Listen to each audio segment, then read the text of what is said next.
एक बार फिर से स्वागत है आपका 48 लाइव में। आज हम बात करेंगे टुडेज बिग ब्रेकिंग्स के बारे में, जिनमें मुख्य रूप से है सुप्रीम कोर्ट का एयर इंडिया को आदेश, हिमाचल प्रदेश में 50% स्टाफ के साथ दफ्तर खुलेंगे और संस्थागत क्वारंटीन सेंटर जो स्कूल हैं वो 31 मई तक होंगे खाली। और साथ ही बात करेंगे नीट एग्ज़ाम 2020 की अपडेट्स के बारे में। आगे बढ़ने से पहले आप सबसे रिक्वेस्ट रहेगी, कृपया चैनल को लाइक करें, शेयर करें, सब्सक्राइब करें और साथ ही नोटिफिकेशन बेल को भी प्रेस कर लें, जिससे ताज़ा जानकारी आप तक सबसे पहले पहुंच सके। टिकट मशीनें अपडेट, चालक के लिए बस में बनेंगे अलग कैबिन। हिमाचल में 1 जून से परिवहन सेवाएं शुरू हो रही हैं। परिवहन निगम ने टिकट मशीनों को अपडेट करने का काम शुरू कर दिया है। 31 मई तक सभी चालक परिचालकों को ड्यूटी ज्वाइन करने को कहा है। बसों की सैनिटाइजेशन भी 1 जून पहले से शुरू होगी। और उधर परिवहन निगम ने बस अड्डों पर सैनिटाइजेशन का काम शुरू कर दिया है। जून की पहली तारीख से प्रदेश में सरकारी निजी बसें चलाई जानी हैं। बसों की हर सीट पर सवारियों को कोरोना की जानकारी दी जाएगी। बस अड्डे पर सैनिटाइजर की व्यवस्था होगी। सरकारी दफ्तरों में अब 50% स्टाफ आएगा, आदेश जारी। हिमाचल प्रदेश में सरकारी दफ्तरों में अब 50% स्टाफ रहेगा। अतिरिक्त मुख्य सचिव कार्मिक आर.डी. धीमान ने इस संबंध में आदेश जारी कर दिए हैं। नए आदेश 26 मई मंगलवार से लागू होंगे।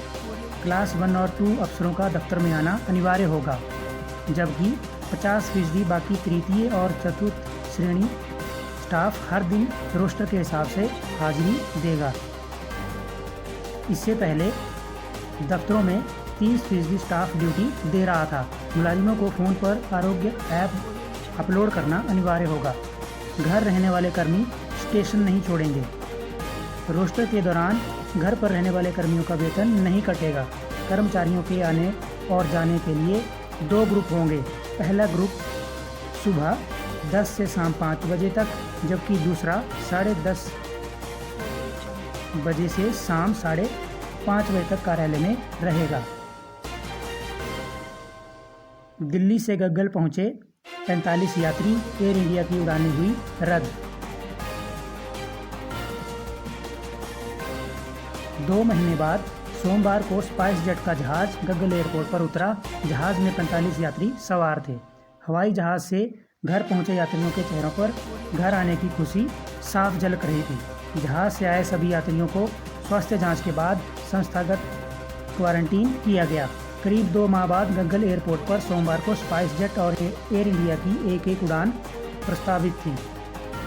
स्पाइस जेट का जहाज़ तो गग्गल एयरपोर्ट पर पहुंच गया, लेकिन एयर इंडिया की उड़ान किसी कारणवश रद्द हो गई। स्पाइस जेट के विमान में 45 यात्री पहुंचे। 40 यात्रियों ने गग्गल से दिल्ली के लिए उड़ान भरी। गग्गल पहुंचे यात्रियों को मेडिकल जांच के बाद विभिन्न क्वारंटीन सेंटरों में भेजा गया है।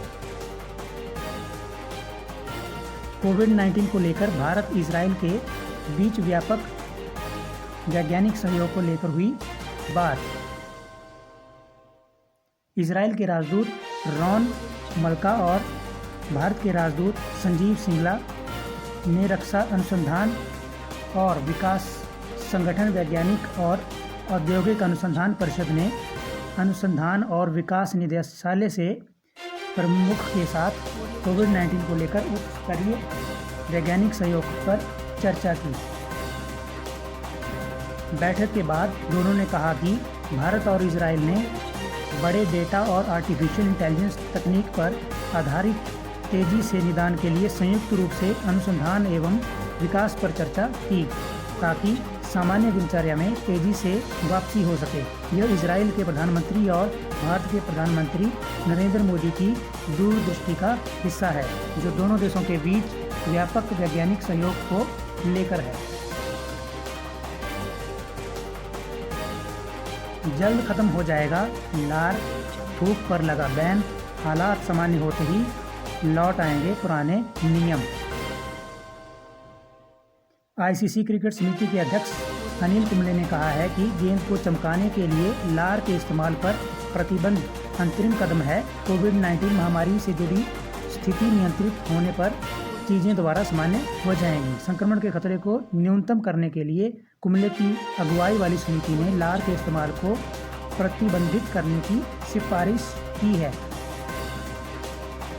विंडीज में कोरोना के लिए बने नए नियमों के साथ T10 क्रिकेट लीग शुरू। कोरोना के बाद यह पहला टूर्नामेंट है जिसमें गेंदबाज गेंद पर लार का इस्तेमाल नहीं कर रहे। बाउंड्री पर सैनिटाइजर्स रखा रहता है, साथ ही खिलाड़ियों का तापमान भी जांचा जाएगा। अंपायर फेस मास्क पहनेंगे, विकेट गिरने पर हाथ नहीं पांव मिलाएंगे। हाई फाइव्स की जगह जमीन की तरफ पंच कर सकते हैं। मैच के दौरान अल्पावधि के अतिरिक्त ब्रेक लिए जा रहे हैं ताकि खिलाड़ी हाथों को सैनिटाइज कर सकें। जेईई मेन नीट एग्ज़ाम 2020 जानिए कब जारी होगा जेईई मेन और नीट के लिए एडमिट कार्ड, और ये है पूरी जानकारी।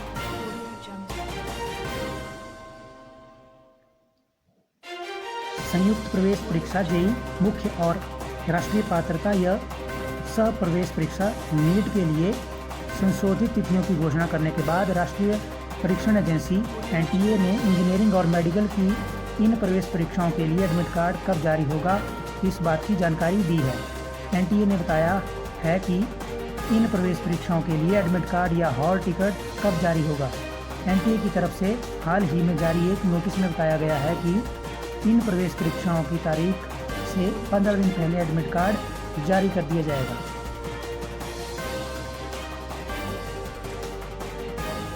एनटीए नीट 2020 परीक्षा का आयोजन 26 जुलाई को दोपहर 2 बजे से लेकर 5 बजे तक होगा। इस परीक्षा के लिए एडमिट कार्ड 11 जुलाई या फिर जुलाई के दूसरे हफ्ते में किसी भी वक्त जारी हो सकता है। और इसी तरह जेईई मेन की परीक्षा 18 जुलाई से लेकर 23 जुलाई तक 2 पालियों में आयोजित की जाएगी। सुबह का सत्र 9 बजे से शुरू होगा और दोपहर का 3 बजे से शाम 6 बजे तक होगा। एनटीए ने जो नोटिस जारी किया है उस नियम के हिसाब से जेईई मेन के लिए प्रवेश पत्र जुलाई के पहले सप्ताह में जारी होने की संभावना है। हिमाचल में एक और कोरोना संक्रमित की मौत, 5 पहुंचा आंकड़ा। हिमाचल में कोरोना वायरस से 5वीं मौत हो गई है। नेरचौक मेडिकल कॉलेज मंडी में उपचाराधीन कोरोना संक्रमित महिला ने भी सोमवार को दम तोड़ दिया। किडनी रोगी कोरोना संक्रमित महिला को सोमवार सुबह तबीयत बिगड़ने पर वेंटिलेटर पर रखा गया था, लेकिन शाम करीब 4:15 बजे महिला ने दम तोड़ दिया। प्रदेश में सोमवार को कोरोना संक्रमण से यह दूसरी मौत है। साथ ही संक्रमण का शिकार हुए किडनी रोगी की यह तीसरी मौत है। रत्ती निवासी महिला हाल ही में कोरोना संक्रमित पाई गई थी। नेरचौक मेडिकल कॉलेज के एमएस डॉक्टर देवेंद्र ने महिला की मौत की पुष्टि की है।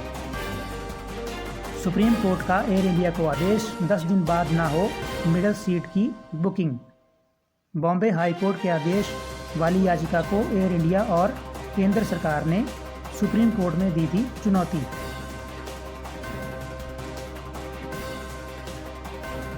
सुप्रीम कोर्ट ने एयर इंडिया को अगले 10 दिनों तक कोविड-19 संकट के दौरान एयरक्राफ्ट में तीनों सीटों पर यात्रियों को बिठाने की मंजूरी दे दी है, लेकिन साथ ये भी कहा गया है कि 10 दिनों बाद उसे बॉम्बे हाई कोर्ट के उस आदेश का पालन करना होगा जिसमें कहा गया है कि यात्रा के दौरान बीच की एक सीट खाली छोड़नी होगी। हिमाचल के इन 2 जिलों में 30 जून तक बड़ा कर्फ्यू आदेश जारी। पूरे जिले में यह आदेश तुरंत प्रभाव से लागू हो गए हैं। वहीं सोलन जिला में भी कर्फ्यू 30 जून तक बढ़ा दिया गया है। जिला दंडाधिकारी सोलन केसी चमन ने आपराधिक दंड संहिता की धारा 144(1) के तहत प्रदत्त शक्तियों का प्रयोग करते हुए कर्फ्यू को 30 जून तक बढ़ा दिया है। इन आदेशों के अनुसार सोलन जिले में कर्फ्यू ढील पहले की तरह सुबह 8 बजे से शाम 4 बजे तक ही रहेगी। शाम 7 बजे से सुबह 7 बजे तक आवश्यक गतिविधियों को छोड़कर व्यक्तियों के आवागमन पर प्रतिबंध रहेगा। यह आदेश तुरंत प्रभाव से लागू हो गए हैं और 30 जून तक प्रभावी रहेंगे। संस्थागत क्वारंटीन केंद्र बनाए स्कूल 31 मई तक होंगे खाली। बाहरी राज्यों से हिमाचल लौट रहे लोगों को संस्थागत क्वारंटीन के लिए स्कूलों में बनाए गए केंद्रों को खाली किया जाएगा। प्रदेश सरकार ने सभी उपायुक्तों को 31 मई तक संस्थागत क्वारंटीन केंद्र के तौर पर काम कर रहे स्कूलों को खाली करने के निर्देश जारी कर दिए हैं। 1 जून से इन स्कूलों में विशेष सफाई अभियान चलाने को भी कहा गया है। आइए इस अपडेट पर एक बार फिर नजर